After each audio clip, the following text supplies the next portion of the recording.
तर अशोक खरातवरती गुन्हा दाखल करावा अशी मागणी आता जैन समुदायाकडून सुद्धा करण्यात आलेली आहे। जैन समुदाय सुद्धा आक्रमक झालेला आहे।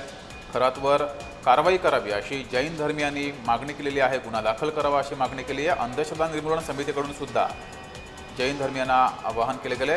मासा शाकाहारी असल्याचं सांगत जैन धर्माची खरातनं फसवणूक केली। पाण्यातील वनस्पती असल्याचा दावा करत माशात रक्त नसतं म्हणून जैन लोकांना खाऊ घातलं असाही प्रकार समोर आलाय। जैन लोकांच्या स्वातंत्र्यावर अन्याय केल्याचा अनिसचा दावा आहे।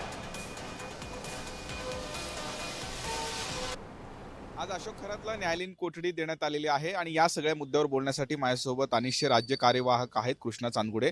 आपण या सगळ्या मुद्द्यावरती अनेक आरोप केलेला आहे, आवाज उठवलेला आहे। आज अशोक खरातला पहिल्या गुन्ह्यामध्ये न्यायालयीन कोठडी देण्यात आलेली आहे। आपली काय प्रतिक्रिया?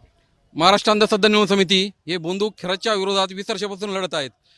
त्याच्यावर जो गुन्हा दाखल झाला त्या पहिल्या दिवसापासून आम्ही पोलीस प्रशासनाच्या आणि SITच्या संपर्कात आहोत।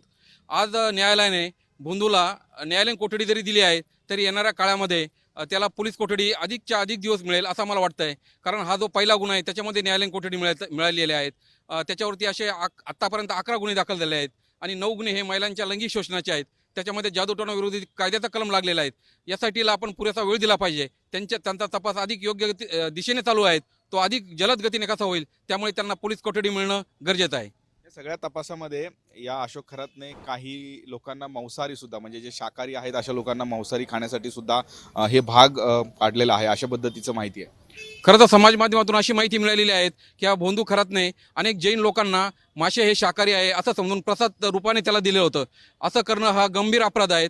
कारण मांसाहार करणं किंवा शाकाहार करणे हा प्रत्येकाचा वैयक्तिक भाग जरी असला तरी घटनेने प्रत्येकाला ते स्वातंत्र्य दिले आहेत आणि त्या आपल्या स्वातंत्र्याचा हा जो भोंदू आहे तो त्याच्या विरोधात वागत होता, म्हणून त्याच्यावर जैन लोकांनी पुढे येऊन गुन्हा दाखल करावा अशी मागणी आम्ही करत आहोत।